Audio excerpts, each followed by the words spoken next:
Já de volta pela Rádio e TV Novo Tempo, o nosso Redação. Em uma noite tensa, cheia de surpresas e reviravoltas, o bilionário Donald Trump, que concorreu pela primeira vez na vida a um cargo público, foi eleito presidente dos Estados Unidos da América. O republicano venceu ao garantir 278 delegados no colégio eleitoral, dos 270 votos que eram necessários. O que parecia improvável se tornou realidade. E o mundo está apreensivo com o que vem junto com a vitória de Donald Trump.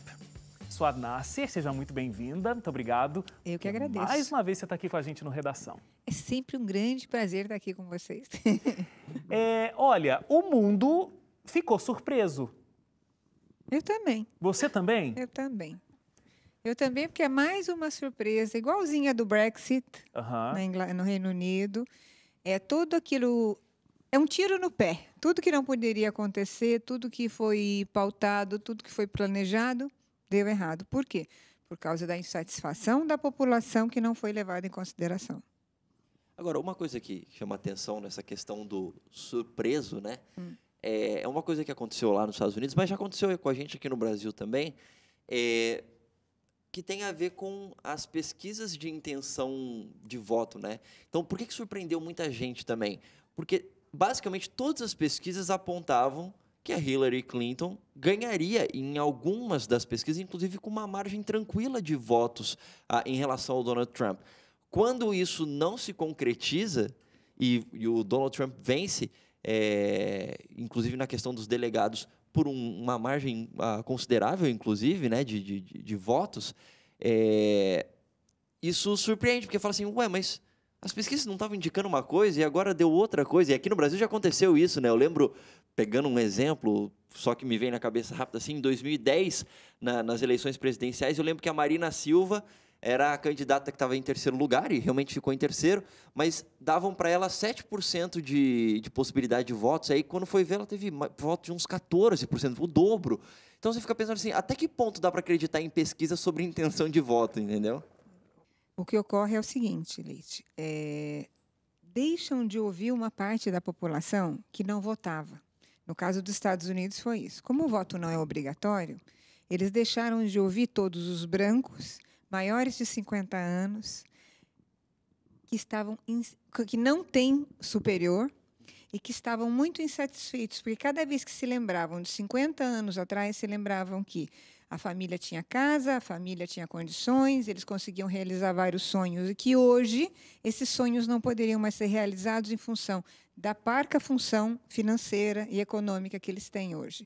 E aí, quando ouviam as pessoas, as minorias, negros, imigrantes, e até mesmo alguns refugiados, diziam assim, como era a sua vida 30, 50 anos atrás? Era péssima. E agora? Agora é maravilhosa.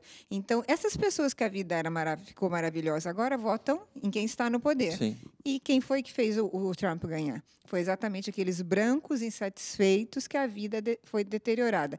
Agora, o que foi não levar em consideração? O pessoal da Hillary saiu às ruas contratando artistas ou pedindo artistas que puxassem a população para votar.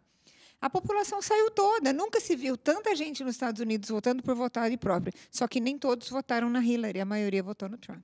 Agora, tem um negócio interessante nessa questão do voto, que é diferente aqui do Brasil e que, inclusive, faz com que tenha uma diferença no resultado real, inclusive, dessas eleições. Porque nos Estados Unidos tem aquela questão, toda a eleição norte-americana a gente volta a falar disso, mas, enfim, é importante sempre relembrar, porque lá o voto que vale mesmo não é o voto da população, são os votos dos delegados. São, se eu não me engano, 538 delegados que representam o povo e o voto desses delegados, que é chamado do colégio eleitoral, é que vale. E aí, nesse colégio eleitoral, o Trump ganhou. Só que no voto popular, a Hillary passou, né? Ela ganhou um pouco mais. Passou por causa de uma regra que eles têm.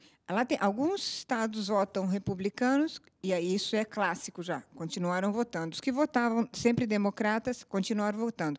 Mas tem aqueles swing states, né, que são os pêndulos lá, que o que ocorreu? Dando 50% mais um, automaticamente todos os delegados têm que votar naquele candidato. Sim. Né? E foi isso que ocorreu. Apesar da Hillary ter tido um pouco mais de votos, voto a voto, os delegados foram obrigados a votar no outro candidato, porque 50% mais um já estava designando que era aquele. Agora, foi complicado desde o início, né? Tanto a Hillary quanto o Trump, eles tinham um nível de rejeição muito grande, né? Então, por isso até que os números ficaram muito pareados depois, porque a rejeição também era muito grande. O triste é que os dois não são bons candidatos. Ali estava se verificando quem era o menos pior, quem tinha menos sujeira, porque sujeira voou para tudo quanto foi lado ali, né? E não se sabe o que esperar. Ela ganhando ou ele ganhando, todo mundo sabia que não ia ser boa coisa. E agora tem um detalhe, está tão igualitária a divisão de 50% a 50% para cada um, e 50% da população praticamente votou na Hillary e o resto votou no Trump, que vai ter muito problema, vai ter muita manifestação, muita gente não ficou satisfeita. No dia seguinte já teve, né? Exatamente. Tem um amigo que está na Flórida e ele comentou que vários protestos estavam sendo feitos assim em capitais. As pessoas estavam realmente descontentes. Tem um outro conhecido também que está na Califórnia e ele teve contato com muitas pessoas assim tristes. Elas não estavam nem decepcionadas, assim, parecia um velório.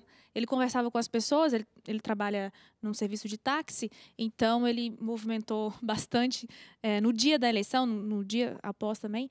E as pessoas assim arrasadas de coração, a ponto de pessoas falarem para ele de coração partido mesmo. E o detalhe é assim, a gente está falando de um país onde o armamento é legal, onde você ter uma arma dentro de casa é legal. Você imagina, um monte de gente colocou nessa candidatura da Hillary toda aquela esperança de vida ou melhoria de alguma maneira. De repente, uma pessoa dessa totalmente decepcionada pode fazer qualquer coisa. Agora, eu tinha uma curiosidade rapidinho, aproveitando que eu estou aqui no microfone, Suad, o seguinte, você acha que esse discurso do Trump de fugir um pouco de como os políticos falam, né, de realmente falar o que pensa, sem aquela enrolação, isso também favoreceu a candidatura dele? Você sabe que nós estamos passando num período da história onde não há lideranças, né? A gente não tem líderes. Sim. E isso está fazendo muita falta. Qualquer pessoa que chegue com um discurso diferente, dizendo o que vai fazer e que vai acontecer, acaba cativando muita gente, né? E o Trump, ele vestiu a carapaça assim de uma personagem que vai fazer e vai voltar a fazer a América grande de novo. Num mundo onde você precisa de globalização para sobreviver e precisa de andar acompanhado de outros países para fazer bloco, para globalizar, para poder vender e para poder ser alguém, ele está querendo fechar o país e dar vazão a um nacionalismo que hoje está sendo mais que combatido no mundo, porque gera muito tipo de preconceito, gera muito tipo de conflito. Se ele não melhorar esse discurso dele, eu acho que ele vai melhorar, ele vai criar cada vez mais rechaço, mais mal-estar na sociedade. Então, é tão contraditório um cara que entende muito de negócios ter um pensamento assim protecionista? Não é contraditório isso? Ele é um cara que sabe vender. Ele é da área imobiliária. Não sei se você se lembra, uns dias atrás, ele foi acusado de dizer assim horrores sobre mulheres, né? Sim. Como que ele conseguia das mulheres tudo que ele queria. E assim ele faz com as pessoas também.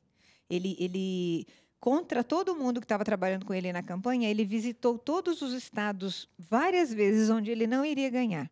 Ele visitou várias e várias vezes. E o pessoal falou que não adiantava, né? E todo mundo falava, não vai adiantar. Ele falava, pois eu vou tentar até o final, até eu ganhar. Faz parte da personalidade dele. Agora, falando sobre esse esquema do discurso do Trump, a gente veio de uma época não muito distante aí, onde o discurso era o seguinte: todas as verdades podem ser possíveis, cada um tem a sua verdade, vamos respeitar o que o outro pensa e tudo mais. Esse momento acabou. A gente está vivendo uma volta a um pensamento extremamente totalitarista. Isso não só no Brasil, mas em outros países também. E eu sinto que, de repente, o Trump, ele dizendo tudo realmente o que ele pensa, sem papas na língua e com esse pensamento duro, muitas vezes, inclusive, preconceituoso, xenofóbico até, ele agrada a esse público que realmente está muito forte nessa tendência. Eu quero a vida desse jeito, quero que me proteja, quero que tire todos os diferentes de perto de mim. E os outros não importam. E os outros não importam. Eu estava vendo uma reportagem, foi da revista Veja, eles fizeram, na última semana, se eu não me engano, um levantamento sobre o perfil do eleitor do Trump e da Hillary. E é interessante porque eles pegam algumas frases tal, e mostram algumas realidades, e uma parte do discurso da maioria dos eleitores do Donald Trump vê com maus olhos a quantidade de imigrantes dentro dos Estados Unidos. Por quê? Porque um dos rapazes, um senhor lá que foi entrevistado, falou assim, não, esses últimos anos, os latinos, mexicanos, inclusive os sírios que vieram para cá como refugiados, tal, eles estão vindo para cá e tirando os nossos empregos. E aí tem alguns dados de pesquisas que foram feitas nos Estados Unidos, cerca de 6 em cada 10 dos eleitores do Trump pensavam dessa maneira. Então, realmente, é um pensamento bem assim, preciso me proteger. E é isso que o Donald Trump ofereceu em toda a campanha dele, né? Obviamente, não foi todo mundo que comprou isso, mas foi a quantidade suficiente para ser maioria e ele ser eleito presidente dos Estados Unidos, né? Eu creio que não foi o Trump que disse isso. Ele comprou o que os outros gostariam de dizer e não podiam dizer por causa de direitos humanos, por causa de preconceito, por causa da legislação.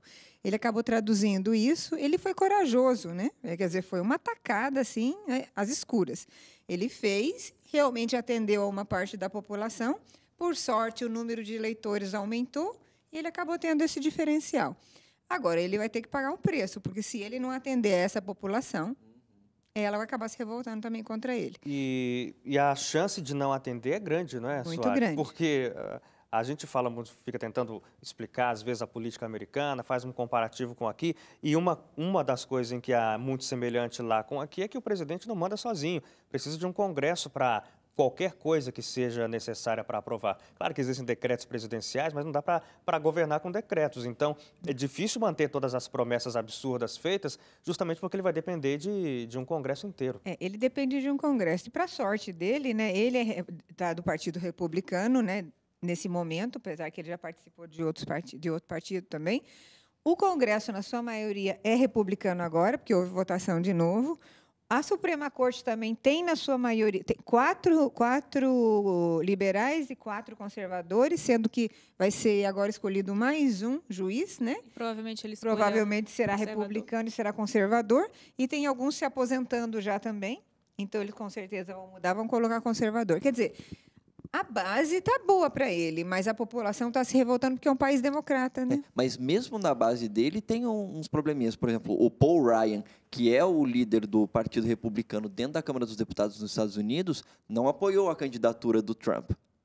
Ele falou, olha, não vou apoiar, tal, não se colocou contrário, mas também não buscou apoiar. Ou seja, lógico, é mais fácil, talvez, o Trump se aproximar de um republicano que disse que não apoiaria a candidatura dele, mas agora ele foi eleito, do que do Partido Democrata. Então, realmente, ele pode ter uma facilidade aí, mas não é tão fácil quanto pode, às vezes, parecer só pelo fato de serem membros do Partido Republicano. Ele não vai conseguir fazer só o que ele quer. Ele vai ter que ter todo um apoio do Partido Republicano, ele vai ter que atender aos lobbies que há ali dentro. Israel é um lobby muito grande ali, né? E outros setores também têm lobby muito grande ali. Agora, você percebe, quando ele termina o discurso dele e fala eu amo esse país, que ele quer realmente se voltar para o bem-estar do país. Eu não creio que ele seja só uma pessoa má querendo assumir a presidência dos Estados Unidos. Eu acho que a gente tem que olhar para ele como um empresário extremamente agressivo, sem escrúpulos, que está querendo fazer o país dele dar certo, porque ele quer dar certo também. Ele é empresário, tem vários amigos empresários e o dinheiro que foi apostado nele ele tem que devolver. Agora, será que realmente o discurso que ele empregou nas campanhas, esse discurso extremista, esse discurso duro e que acabou o elegendo, realmente é o tipo de atitude que ele vai tentar colocar em prática? Esse pensamento que ele coloca, esse discurso que ele colocou na campanha é realmente o pensamento que vai permear as atitudes dele durante o mandato? Eu acho que sim. Vai ser, só que Porque ele já mudou um pouco, né? Na verdade, ele muda sempre, né? Sempre ele fala uma coisa, depois verdade. ele volta. Ele é uma pessoa Ele deixa a gente cíclica. confusa sobre os pensamentos dele, né? é que nem um desfile de moda na São Paulo Fashion Week. Você vê umas roupas super doidas, aí você fala assim, é isso que vai usar? Não. É a versão essência light. daquilo. É a essência. É mais ou menos isso. O discurso dele foi agressivo para chamar a atenção da população. Vamos falar em imigrantes. Ele vai expulsar todos os imigrantes? Não. Ele vai construir um muro? Não, ele vai... É o seguinte, ele vai expulsar os imigrantes ilegais. Aham. Isso já está para ser feito faz um tempão e ninguém tem coragem de fazer. Mas agora ele vai fazer. E a população está feliz com isso. Ele vai construir um muro? Não, mas de alguma maneira ele vai melhorar, vai dificultar a entrada do pessoal. Ele vai quebrar todos os acordos comerciais? Não, mas ele vai melhorar os acordos para beneficiar Estados Unidos. Como? Com protecionismo. Então, ele vai proteger os empresários dentro de um bloco. Então, suponhamos, Estados Unidos está participando da OTAN e não está gerando nenhum benefício para os Estados Unidos participar da OTAN, porque cada país tinha que dar 2% do seu PIB, ninguém está dando nada porque não tem o dinheiro. E aí, Estados Unidos está dando a maior parte do dinheiro. Então, Estados Unidos está fora também.